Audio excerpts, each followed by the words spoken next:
Hello and welcome to Co-Ed for Kids Goes Live. My name is Kelly Godell and I'm in the Regional Coordinator of Prevention Services at Co-Ed, Early Care and Education Division. Co-Ed is the child care resource agency for 31 counties in Eastern Ohio. This broadcast is brought to you today in partnership with the Ohio Children's Trust Fund and the Eastern Ohio Prevention Council. And we are seeking to prevent child abuse and neglect services in Belmont, Carroll, Coshocton, Guernsey, Harrison, Jefferson, Monroe, Muskingum, Noble, and Tuscarawas counties. Thank you for joining us today. We are live and on site in New Philadelphia with my colleague, Wendy Thompson, here in our New Philadelphia office. So welcome and thank you for joining us today. Wendy, why don't you go ahead and tell us a little bit about yourself and what you do here at Co-Ed and what your experience is. Sure. So I've been in the field of early childhood education for over 20 years. I've been an administrator, a teacher, and also a professional development specialist. Here at Co-Ed, I am a professional development education specialist, and we provide technical assistance for programs, whether they need just general assistance or if they're applying for Step Up to Quality. We also provide professional development training, and we're just here to answer any questions that they might have about their program. Well, thank you for joining us. And today we're going to be talking about, we're going to really be talking to parents and about what it's like and what you need to know as a parent when you're choosing childcare, perhaps for the very first time. And so we wanted to offer some tips and talk with Wendy about what parents should, what they may be feeling, what they may be looking for, how we can help them in that process. So that's what we're going to be doing today. And like I said, we're primarily talking to parents today because we think that this is such an important decision that comes into parenting lives and the best interest of their kids. So we're going to get into that a little bit today. So we're just going to go ahead and get started, and Wendy and I will just have our usual conversation. But let's start at the very beginning. What do parents need to know? Well, parents should really think about giving themselves plenty of time to make this very important decision about where they're going to send their child, especially if it's their first time. So we recommend that they get started about 2 months before they're actual returning to work or before they actually need childcare. They need to decide what kind of childcare is going to be a best fit for their family. There's center care, where usually they house infants through preschool or school age, and then there's also family child care, where it's in a smaller setting of a caregiver's home. So they may want to visit both if they're not familiar and think about which one would be the best fit for their family and for their child. Is your recommendation that when you said the 2 month time frame and looking, is that the same if you are looking for your infant or newborn? Sometimes parents have to go back to work after a very short amount of time. Is it different when you're looking for an infant as opposed to looking for a toddler or a preschooler? Could you talk a little bit about that? Like what are the different things based on the age of your child? So if you're looking for an infant, you might want to even start before you actually have your baby. When you have a little bit more time, and it's a very emotional decision sometimes. So you want to give yourself plenty of time, especially the younger the child is. As they get a little bit older, and we'll talk about this a little bit more later on in our broadcast, you might want to spend some time visiting with that program. And it's really going to depend on you and your child. How well is your child beginning to acclimate? Some preschoolers just jump right in because they're very confident and they're ready to go. Some children, based on their temperaments, need a little bit more time to have a healthy transition between being at home with mom maybe for a little while and then making that transition to being in a new environment. And I think also based on just some general knowledge, sometimes finding openings might sometimes be a challenge. So maybe perhaps starting that process, or at least the research of that earlier on, just to see what's available in your community, and are there lots of availability, or are you in unfortunately a place where there's not as much availability? So I think that 2 month time frame is probably a good general, but those parents will know their communities and know their own needs, so they might need to start earlier. and it doesn't probably hurt to start as early as possible. Right, especially with infant care, because with infants oftentimes there are waiting lists because the ratios are smaller. It's 1 to 5 is the state ratio. So 1 teacher to 5 infants. So yes. So those do tend to fill up very quickly, and some may have a waiting list as long as a year. So yes. So perhaps that's something that you need to think about immediately. Yes. Sure. Once you know the baby's coming. That's true. Just to make sure you have a spot. Okay. Well, that I think that time frame is now we know when we need to start looking. We'll talk a little bit more about, we know what we're looking at, our choices, the family child care settings, and the center child care settings. Sure. So what else do they need to Okay, be so thinking when about? you get started with your research, you might want to talk to family and friends. Find out what their experiences have been with particular programs. Maybe they have a recommendation for you. Maybe they know a program that might be a good fit for your family. Also, make sure you check out the Ohio Department of Job and Family Services website. There's a very specific drop-down bar that you can click on that will give you all the child care programs that are available in the state of Ohio, specific to your county. So it is sort of by county, and then I also believe that if you're looking for centers, or if you're looking for family child care providers, you can kind of sort that out as well. Both are housed there. Or just look at everything, and then just a little bit more about that website. What kind of information they give, the names and locations. Sure. Are you just familiar with what other type of information that they would provide in that website? Absolutely. So the state requires them to have hours of operation, other services that they might provide. For instance, if they participate in the federal food program, their compliance reports are there, so you can take a look at their last 2 years of compliance reports. You can also view if they are participating in the quality rating system, which in the state of Ohio, it's Step Up to Quality. And it will tell you what their star rating is as well. And compliance is related to licensing, correct? Correct. So all the health and safety rules that programs are required to follow. And then Step Up to Quality is above and beyond that. Okay. Yes. So just making sure that we're sure about what compliance means and what that would look like for parents. They need to know what they're looking at as well. So that's a very good resource. And we will provide that website in our comment section at the end of the broadcast, so that if anybody needs to take a look at that website, they can do so. Yes. And it can be overwhelming when you take a look at that site to see in some counties how many programs there are. So our agency also offers some help with that. As a resource and referral agency, you can call here to COAD, and we have a specialist that can help you decide, what are some things that you're looking for, and then they can provide some centers that would meet those needs. So they can help you navigate all of those things. Maybe ask some particular questions that might help narrow things down for you, or help kind of move you in the right direction. So that's a service that we offer here at COAD. And again, at the end of the broadcast, we can provide that number for you, so that if you have any questions, you can talk to our resource and referral specialist. They're available through our 1-800 number, and that's another resource that we can provide. Just because, as you said, this is a nerve-wracking, maybe some anxiety-causing decision making. So the more you know. So after you research, you want to begin to talk to some of the programs that you've decided to interview. So some of the things that you might want to do are make some questions of some things that are important to you. And this would go beyond just the opening and closing kinds of questions.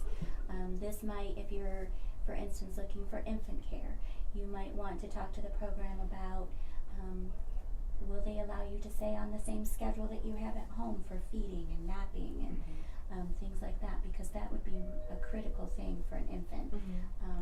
And toddlers, when are they going to support you in potty training and things like that. So you want to get a really good feel for how they're going to support you as a parent, in addition to providing a safe and healthy environment while you're away at work. In your experience, when parents are making that phone call and say, okay, I've narrowed it down to these 5. Sure. They're meeting my geographic needs, their basic hours of operation are going to work. Sure. Are most calling that center and saying, I'd like to come in and do a visit. Are most centers and family providers open to that, and that's something that's regular business, so that they're used to having people come in and kind of perhaps giving them the tour or having that sit-down conversation with them, so a parent can expect that that's just a normal practice for them to be able. Yes, I think most programs are very open to that and actually welcome it, because it gives them a chance to get to know you a little bit and to get to know your child and any specific needs that you might have. So I think it works on both ends, and it gives everybody a chance to see if it's going to be a good fit. And then the center or provider can also highlight maybe something that separates them from perhaps the other candidates that you may have. So I would say, as a parent, I'm sure that you would agree as well, is that it's important to get to know, kind of interviewing them. This is a big role in your child's life, so being very comfortable and confident with who you choose is going to be really important in that process. Sure, and I think the follow-up that comes with that too, so once you walk through your series of questions, the next step then would be to visit the program. And if you've taken notes on whatever you talked about during the phone call, you want to be looking for those things in the program. So looking for things like, are teachers or caregivers holding infants while they're feeding them? Are they warm and receptive when the children arrive at the program each day? Do they have good communication with the families? Are they sitting on the floor playing with the children? And things like that. So those can be really important things to follow up on as you, take that next step of visiting the program. And probably that sense of hominess. Sure. So looking at kind of just the environment itself is probably one thing, and how the staff interact. What else would they be looking for whenever they're there? Well, they want to look at child-to-teacher ratios, which we talked about a little bit at the very beginning. Making sure that they're at least at the state minimum. A lot of programs actually are lower than the state minimum, which is fantastic too, especially with the younger the child, the higher the needs. So you would know then, and when you're looking at the ratio, that the less children each staff is responsible for means the more attention and care perhaps that your child is getting. And then the ratios at the state level are set so that that's a good, safe, that's a nice ratio. So if you're looking at a center and they're at that ratio, it's wonderful too. Right. But being aware of those ratios would be really important. Okay. Absolutely. Sure. And then you also want to look at the philosophy of the program, and does that philosophy align with your own parenting style? So some parents are looking for a play-based program where the children are learning through play. And it doesn't mean that the children are just going and playing all day.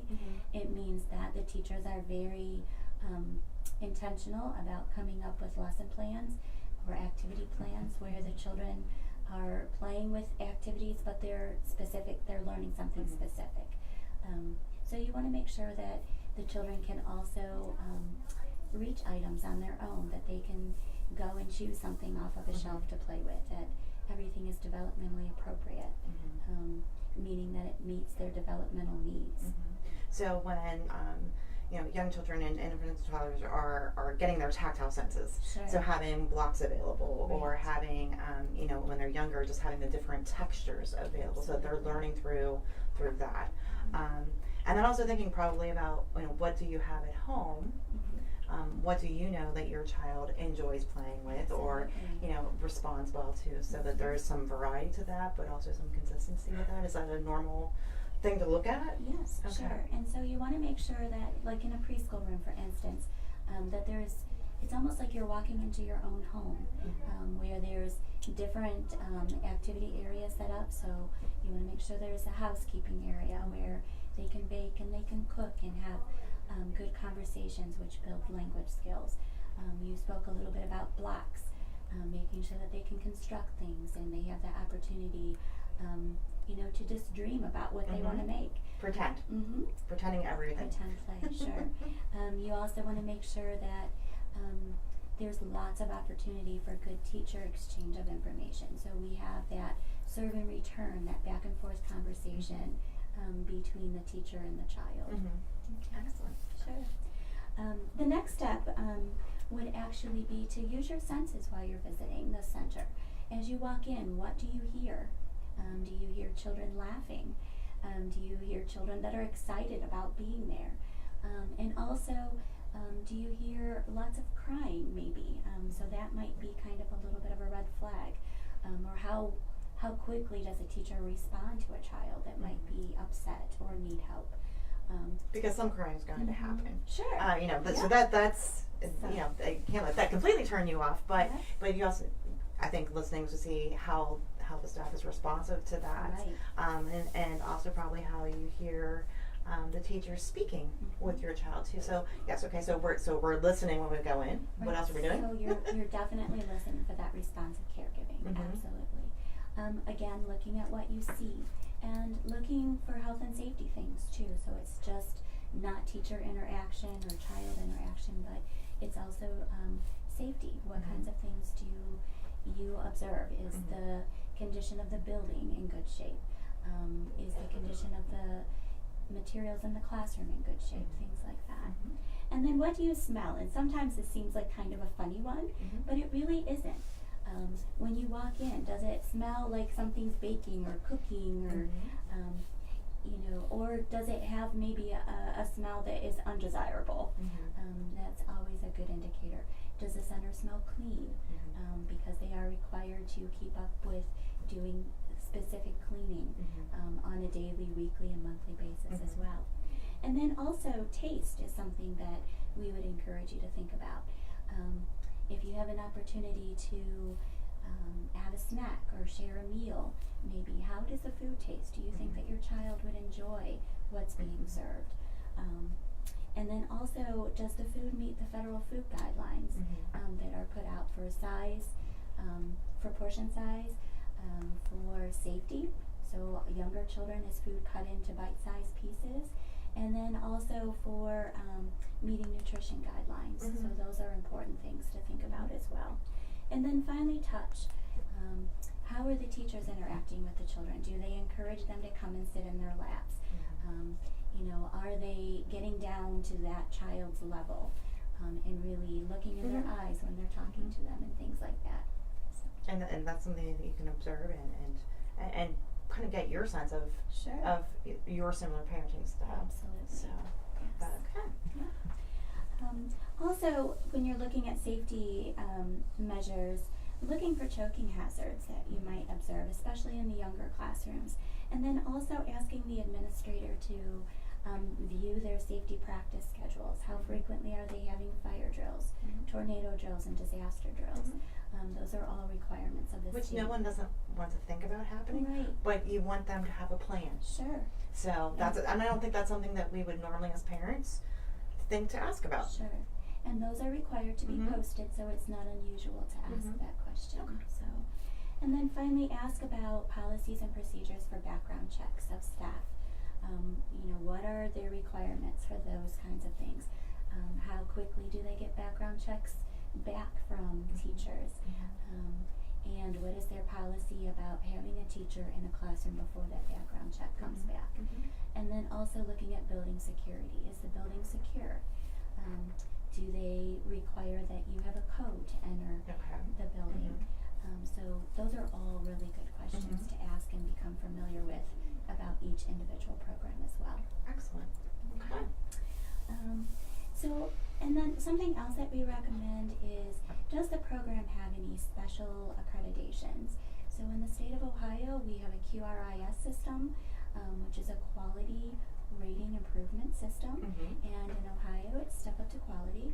So each program has the opportunity to build on their basic health and safety foundation, and they can add additional things that they would like for the Step Up to Quality specialist to look at.